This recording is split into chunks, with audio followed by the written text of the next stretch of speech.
Olá, meus queridos e minhas queridas, sejam bem-vindos ao canal Jader Moura, no qual você passa a ter acesso a diversos conteúdos com assuntos bíblicos, teológicos, apologéticos, palestras, pregações e muito mais. Hoje nós estaremos falando de uma das disciplinas do curso básico em teologia. E este vídeo foi projetado para você que deseja conhecer um pouco mais acerca dessa disciplina chamada teísmo ou teologia própria, que é a doutrina acerca de Deus. Quero mandar um forte abraço também para os nossos irmãos em Morro do Chapéu, que estão estudando este assunto nesse mês e que estarão certamente aproveitando este conteúdo e que estarão aprendendo muita coisa, acerca da palavra de Deus. O meu abraço a cada um dos irmãos aí de Morro do Chapéu, que fica na Chapada Diamantina, aqui na Bahia, e ao pastor Pedro, que é o pastor presidente das Assembleias de Deus nesta linda cidade. Bem, eu quero aproveitar também para apresentar o material do nosso curso teológico. Nós temos aqui o primeiro livro, que é o livro do curso básico em teologia, nível 1. Neste livro você tem todas as disciplinas do curso básico em teologia, certo? Nós temos também o nível 2, que é o curso médio em teologia, no qual você também passa a ter acesso a todas as disciplinas do curso médio. E nós temos o curso avançado, também chamado de bacharel, o curso avançado em teologia, no qual você também tem acesso a todas as disciplinas dessa modalidade. Se você deseja ser um dos nossos alunos, você pode estar fazendo o curso à distância, o curso básico em teologia. Nós estamos dando agora uma promoção. Se você fizer o curso básico de teologia, à distância, 100% à distância, você pagará apenas R$ 25,00 por disciplina. Você paga a inscrição, recebe o livro, você tem duas opções: você pode receber o livro na sua casa ou você pode receber o livro em PDF, que fica um pouco mais barato. E aí você paga R$ 25,00 por disciplina. O ideal é que você faça 2 disciplinas por mês, para poder finalizar o curso em um ano, certo? Nós temos a modalidade também no qual nós formamos uma turma na sua igreja, na sua cidade, e todos os meses nós viajamos para dar aula no local escolhido pela igreja para os irmãos que desejam conhecer mais acerca da palavra de Deus. Você também pode formar uma turma independente na sua igreja e pegar conosco o material. Nós fornecemos o material para os nossos parceiros nas igrejas locais, seja onde for. E aí você paga também um valor bem reduzido. Cada disciplina sai por menos de R$ 6,00, para os parceiros que formam grupos de teologia e que ministram as aulas, contratam os professores, e que ficam na responsabilidade aí de conduzir o curso teológico na sua cidade, tá certo? Então, se vocês desejarem, depois vocês podem estar entrando em contato comigo. Vou deixar aqui um e-mail, vou deixar aqui um contato para você também poder nos chamar e conversar conosco. Bem, hoje nós vamos falar sobre a disciplina chamada de teologia própria ou de teísmo, que é a doutrina acerca de Deus. Estudar a Deus nunca foi tão simples, até porque o nosso Deus é um Deus transcendente, é um Deus que está acima de tudo, é um Deus que está acima de todos, é um Deus também incognoscível, um Deus que não pode ser plenamente conhecido por meio do conhecimento meramente humano. Tudo que nós podemos conhecer acerca de Deus, nós o conhecemos porque Deus primeiramente se revelou a cada um de nós. E hoje nós estaremos falando sobre as revelações de Deus, sobre a natureza de Deus, os atributos de Deus. Vamos falar muita coisa interessante, importante para o nosso conhecimento acerca do Deus a quem nós servimos, certo? Lembrando que quando nós estudamos acerca de Deus ou sobre Deus, nós estamos estudando para aperfeiçoarmos a nossa vida, aperfeiçoarmos e aprimorarmos o nosso coração.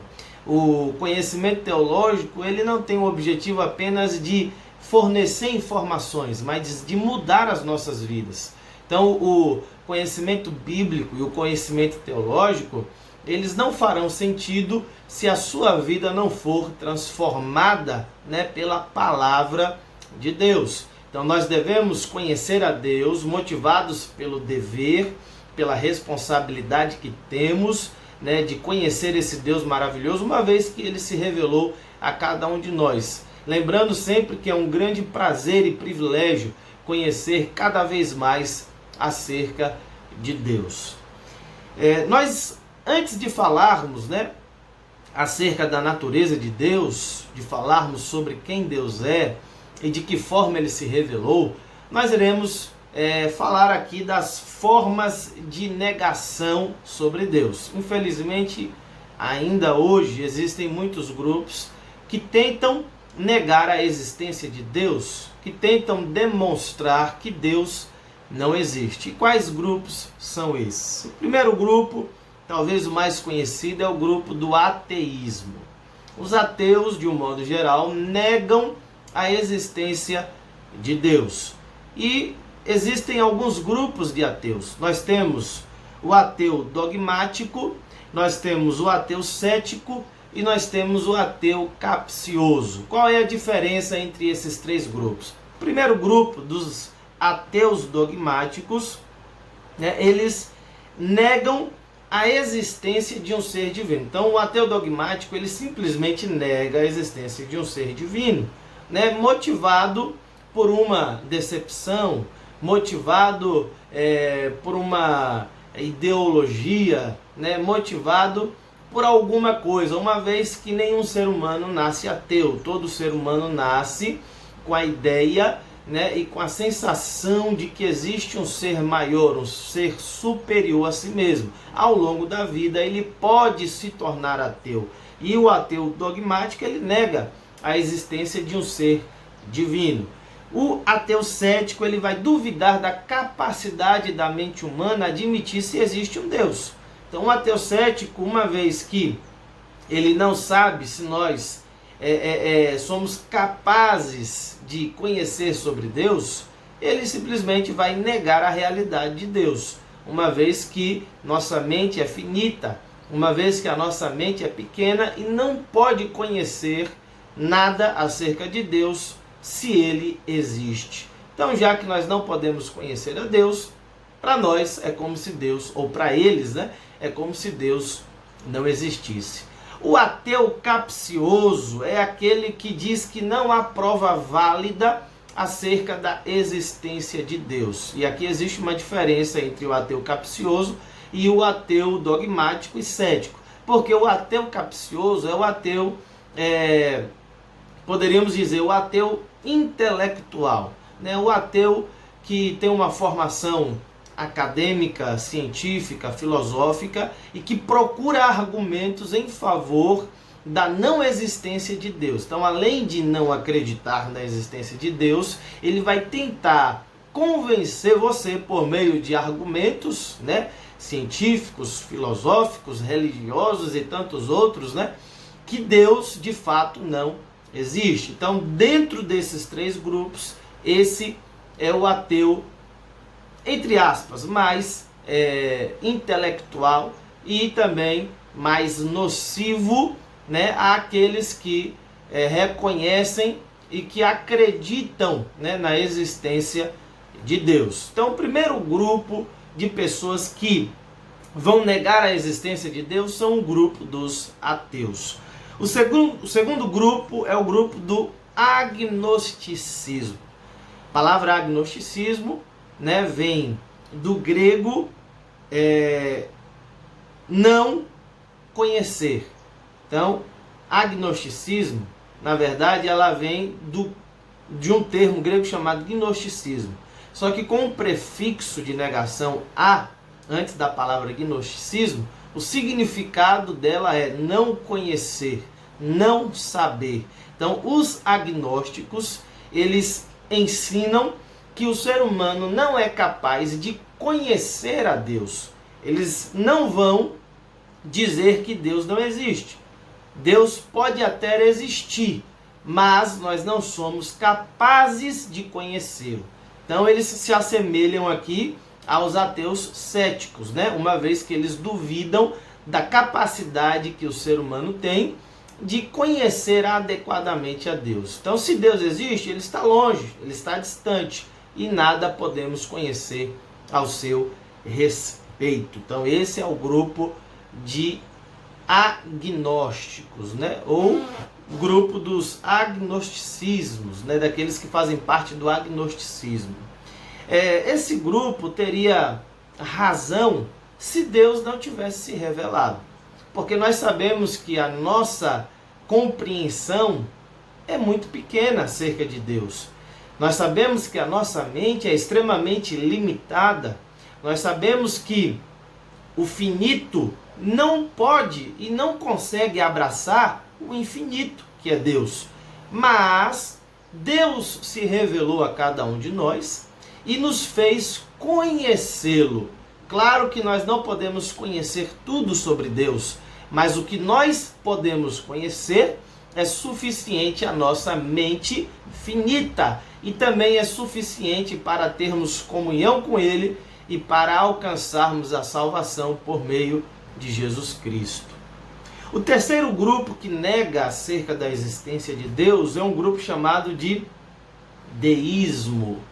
São um grupo dos deístas, né, que acreditam nessa corrente teológica, né, da era moderna chamada de deísmo. Deísmo é como se fosse uma religião natural baseada meramente no raciocínio humano.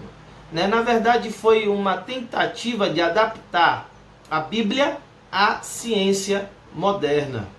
Então, nessa tentativa de adaptar a ciência com a Bíblia, eles criaram uma religião natural.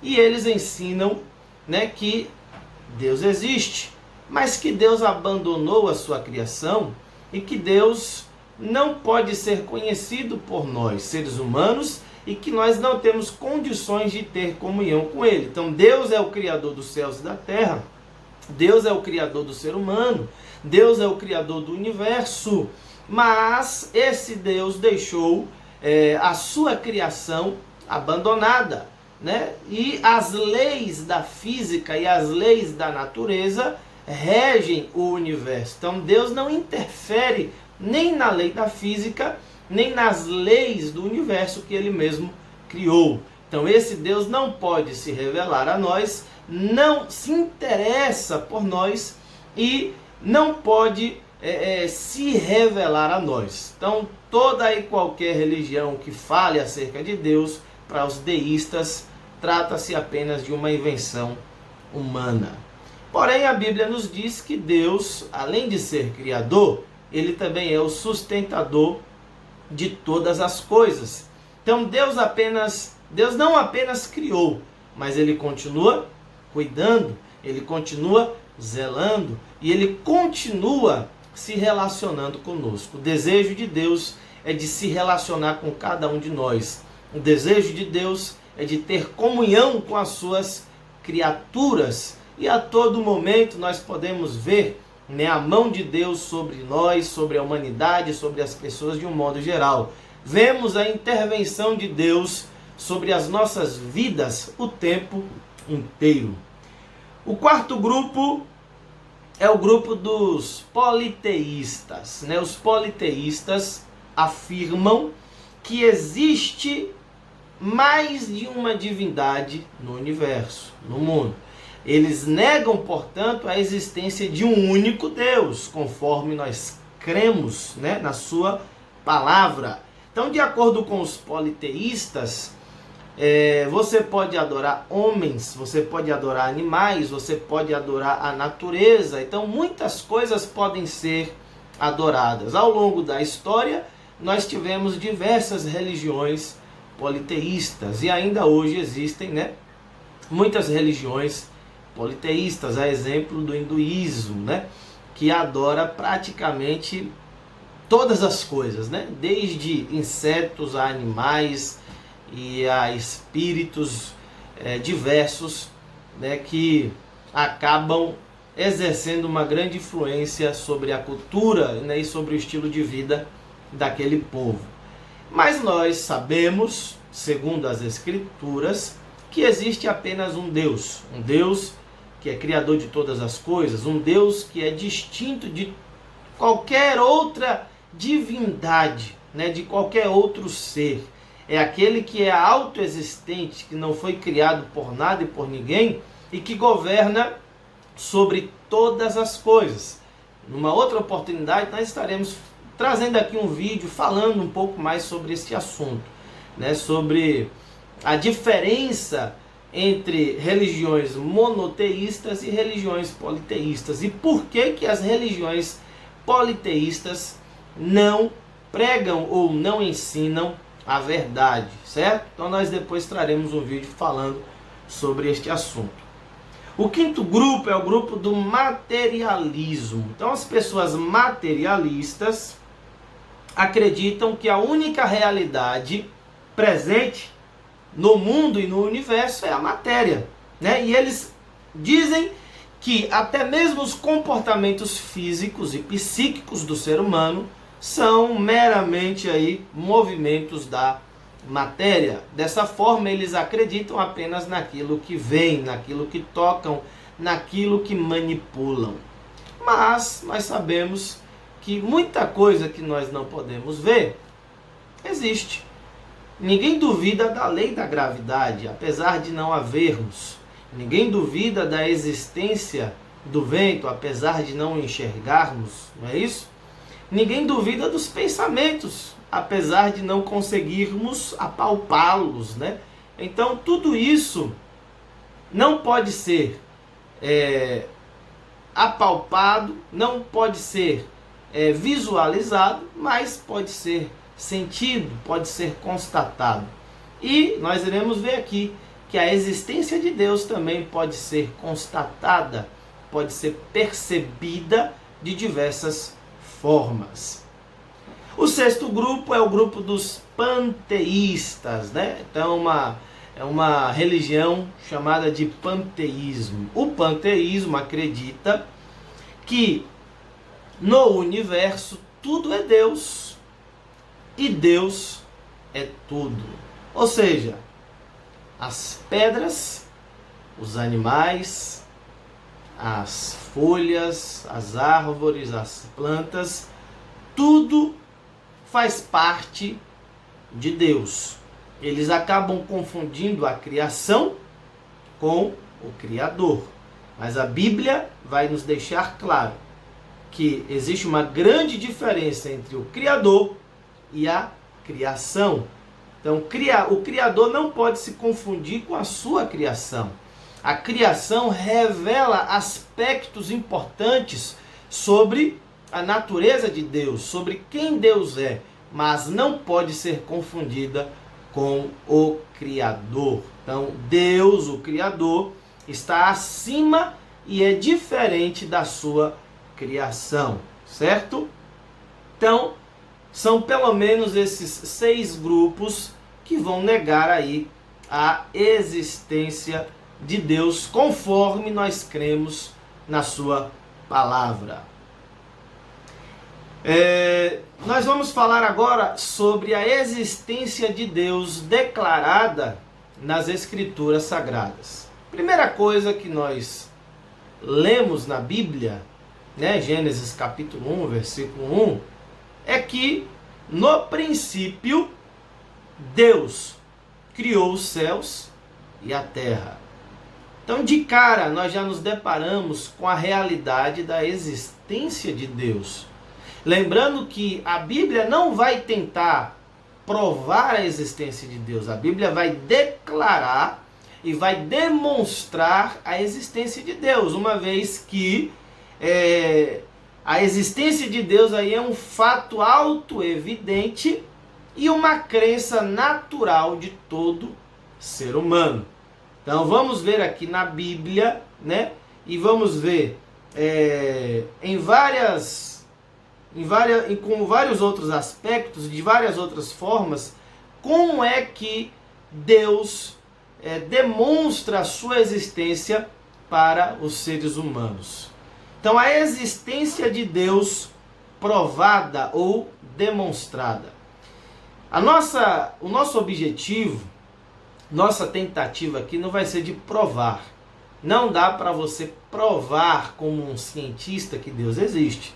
Como também o cientista não tem como provar a não existência de Deus. Agora, por meio de argumentos lógicos, por meio de argumentos racionais, científicos, teológicos, religiosos, antropológicos, nós podemos demonstrar a existência de Deus e mostrar às pessoas que crer na existência de Deus é algo absolutamente racional e lógico, certo?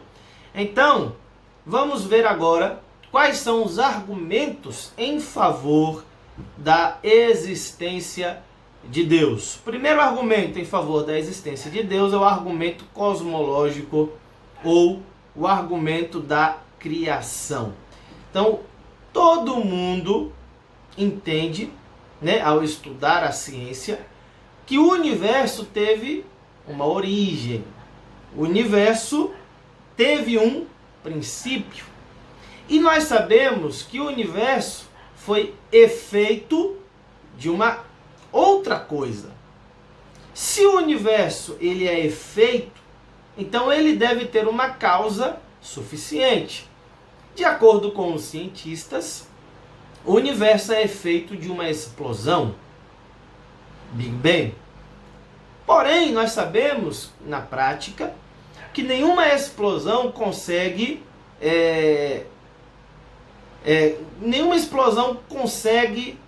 criar algo que seja perfeito. Não dá para você criar um universo perfeito através ou por meio de uma explosão. Explosão é sinônimo de destruição. A explosão não causa ordem e organização útil. A explosão causa desordem, desorganização e destruição. Portanto, uma mera explosão não seria capaz de provocar organização e ordem em todo o universo. Segundo, sabemos que o Big Bang, que é essa explosão, também é efeito de uma outra coisa. E de acordo com o filósofo Aristóteles, Deus é a causa primária do universo. Porque os cientistas vão tentar trazer uma explicação, né, sobre o que causou o surgimento do universo, o que causou o Big Bang, o que causou os gases estelares, né, os planetas, o que fez surgir a galáxia. Mas chega um momento que eles não vão saber explicar qual é a origem de todas as coisas, a causa primária, a causa primeira de todas as coisas no universo. Então, nós sempre iremos terminar em Deus. Ele é o único que não é efeito de nada. Ele é o único que não foi causado por nada, porque ele é a causa primeira ou primária de todas as coisas no universo. Então o universo ele é um sistema de milhares e milhões de galáxias. Imaginar que o universo surgiu do nada é simplesmente um absurdo e uma ofensa à lógica e ao raciocínio e inteligência humanas. Então nós não podemos admitir que um universo com 1.000 milhões e milhares de galáxias surgiu simplesmente do nada. Nós temos ao nosso favor, né, várias teorias científicas. Podemos citar aqui o exemplo de Isaac Newton, né, muito conhecido, né, pela matemática, pela física. Isaac Newton, certa vez, construiu uma réplica do universo. Ele conseguiu, por meio de estudos, construir uma réplica do funcionamento do universo e pegou aquela réplica e colocou sobre a sua mesa. Através ou por meio de um motor, né, ele conseguiu fazer com que os planetas, que eram réplicas, né, dos planetas que existem em nossa galáxia, ele fez esses planetas girarem em torno do Sol de uma maneira tão perfeita e extraordinária que causou admiração no mundo inteiro.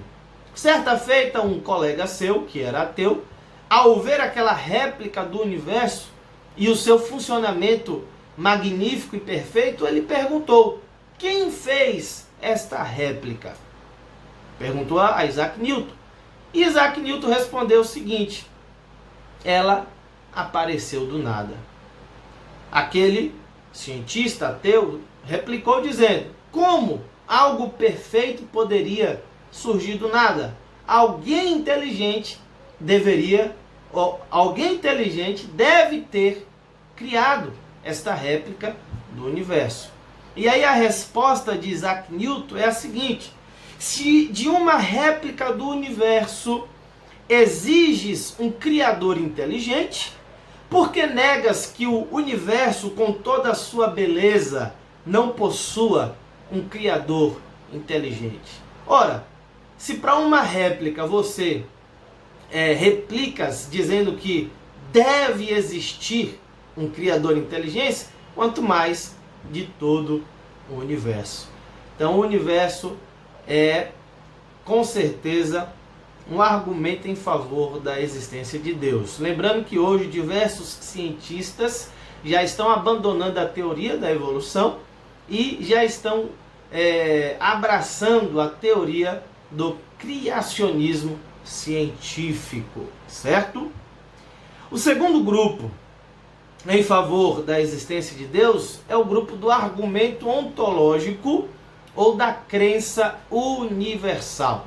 Segundo este argumento, o homem tem imanente em si a ideia de um ser absolutamente perfeito e superior aos seres humanos e também à própria natureza.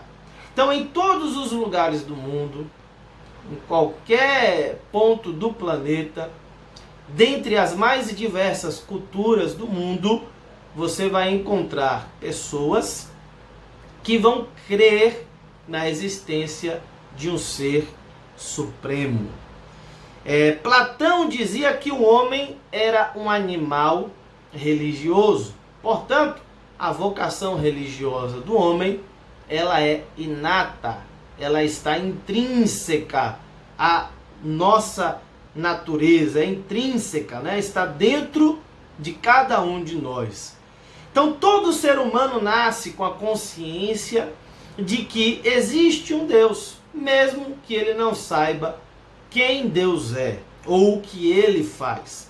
Supor que Deus não existe é dizer que os egípcios, os babilônios, os hebreus, os gregos, os romanos e todos os povos antigos e modernos se encontram enganados neste quesito.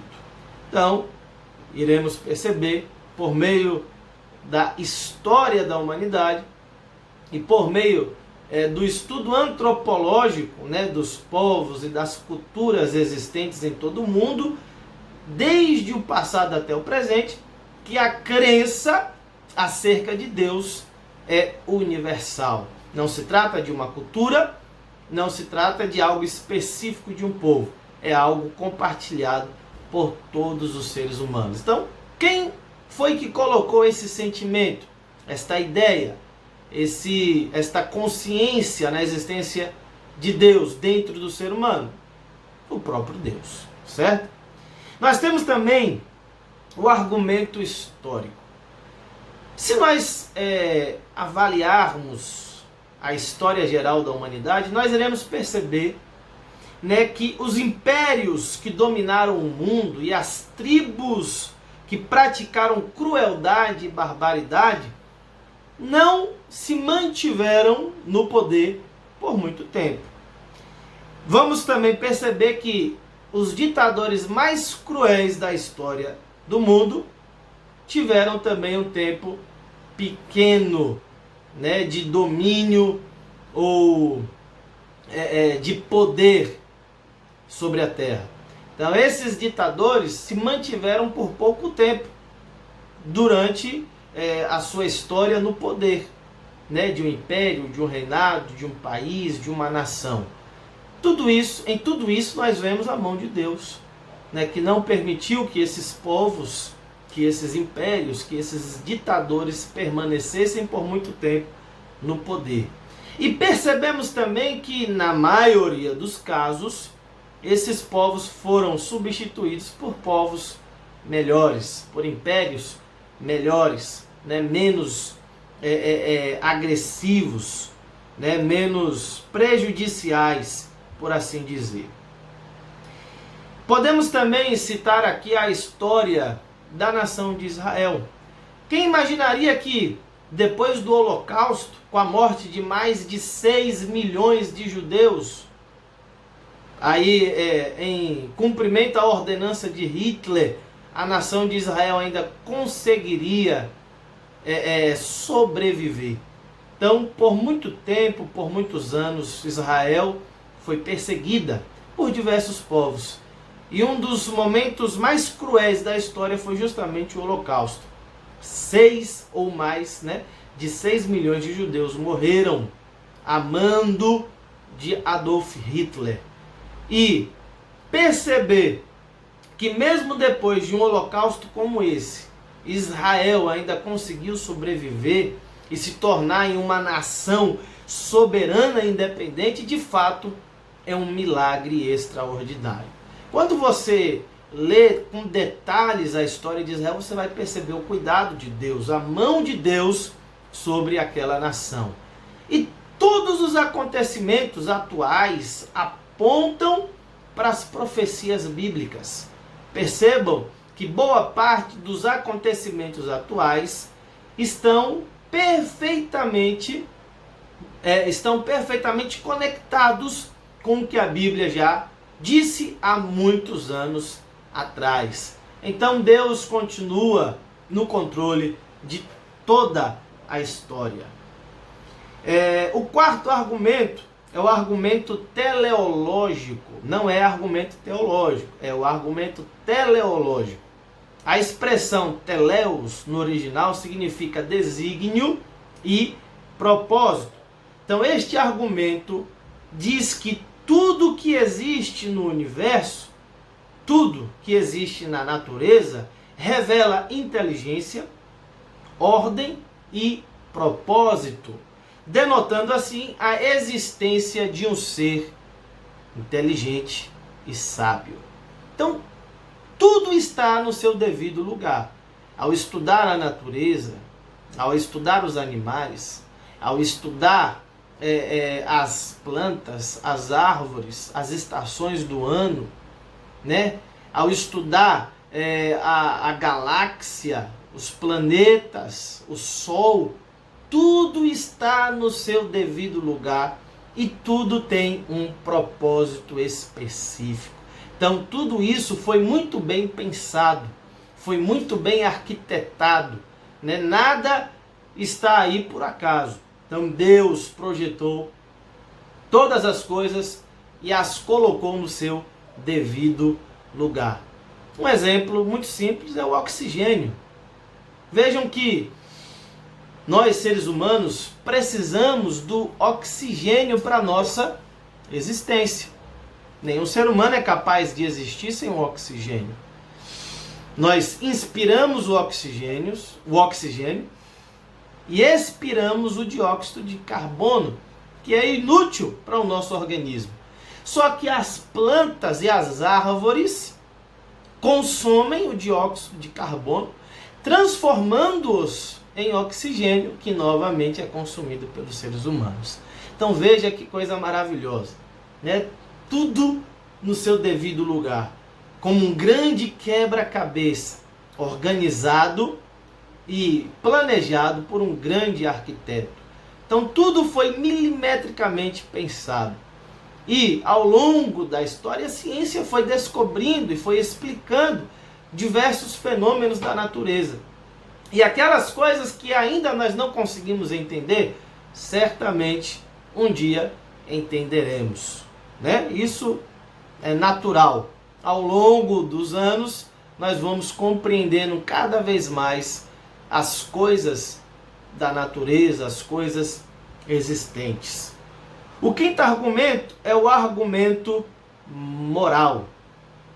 Todo ser humano, independente da cultura, do país ou da religião, possui um senso moral.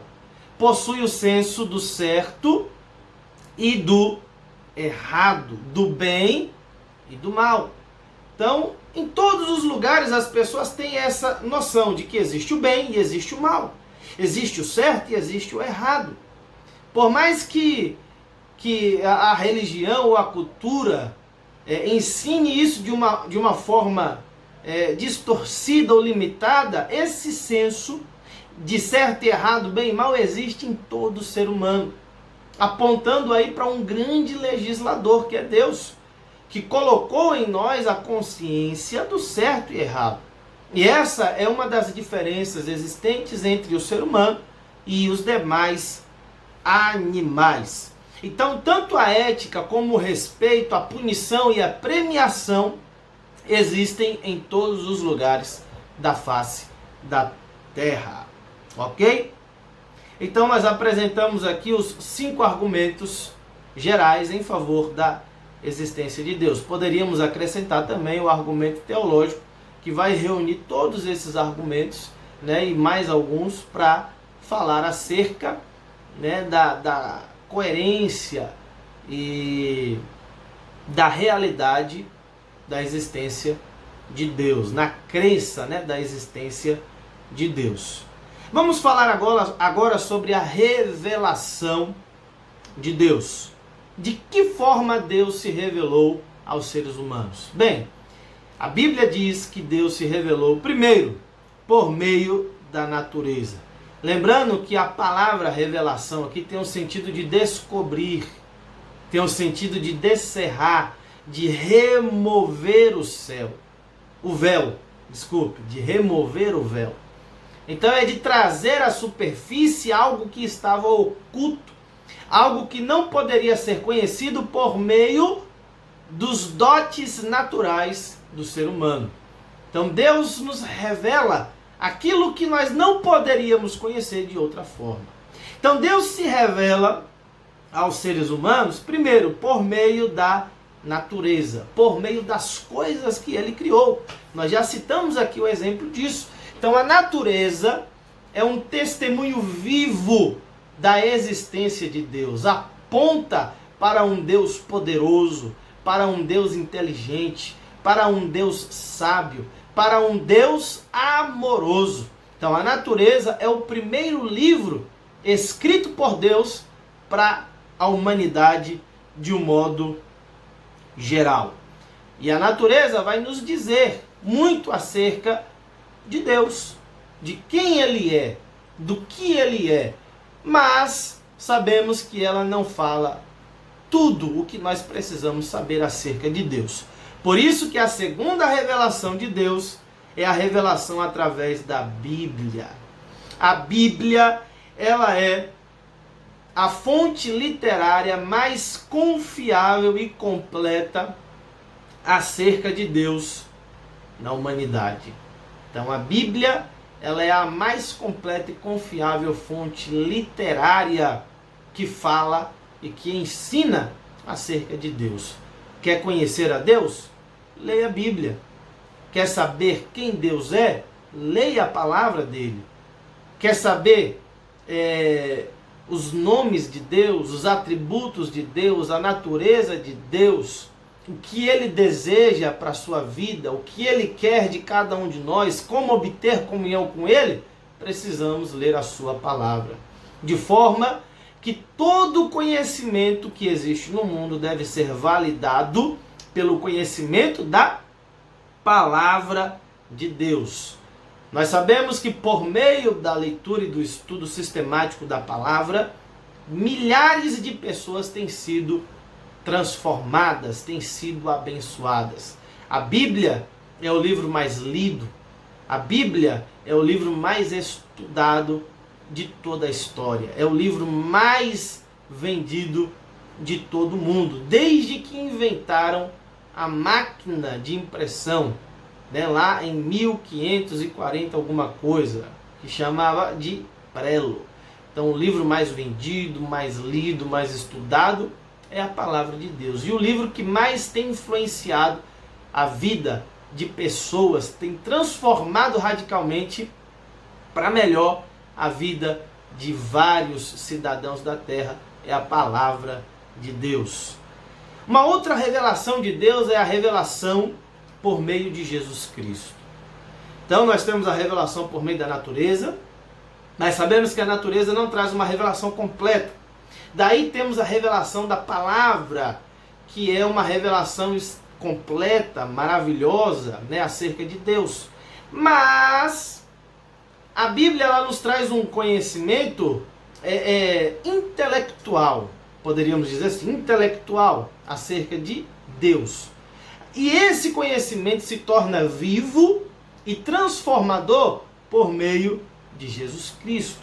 Então toda a revelação que a Bíblia faz de Deus se reflete em quem? Em Jesus. Jesus é o centro da palavra de Deus. Jesus é o centro das Escrituras sagradas.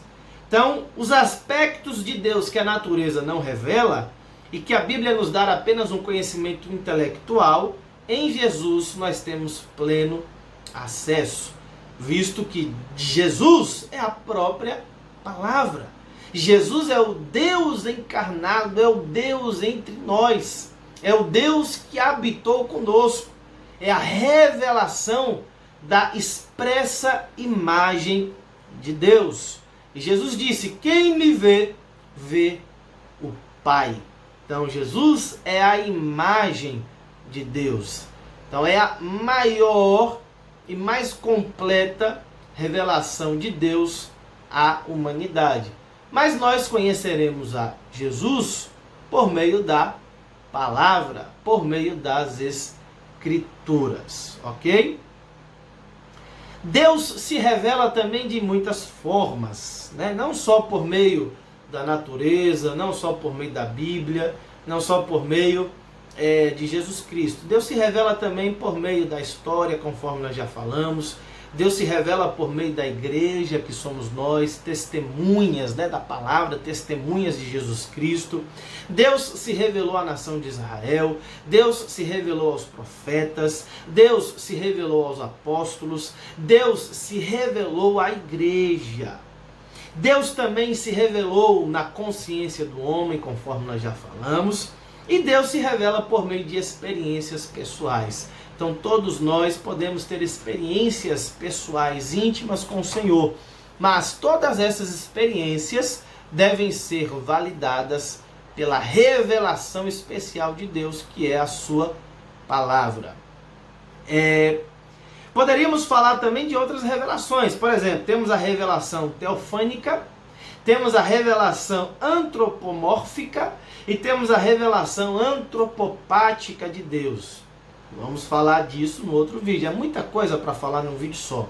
Então nós vamos dividir aqui esse vídeo e vamos falar acerca desse assunto em outro momento. A revelação teofânica, a revelação antropomórfica e a revelação antropopática de Deus. Ok? Então nós vamos terminar esse vídeo aqui para que ele não fique tão longo. Essa é a parte 1. Né, da doutrina acerca de Deus, chamada de teísmo. No próximo vídeo nós iremos falar sobre os nomes de Deus que expressam a sua natureza, os nomes específicos, os nomes genéricos de Deus, e vamos falar também sobre os atributos de Deus, certo? Então não perca o nosso próximo vídeo, né, que vai ser publicado logo depois deste vídeo que vocês estão assistindo. Que Deus abençoe a todos em nome de Jesus.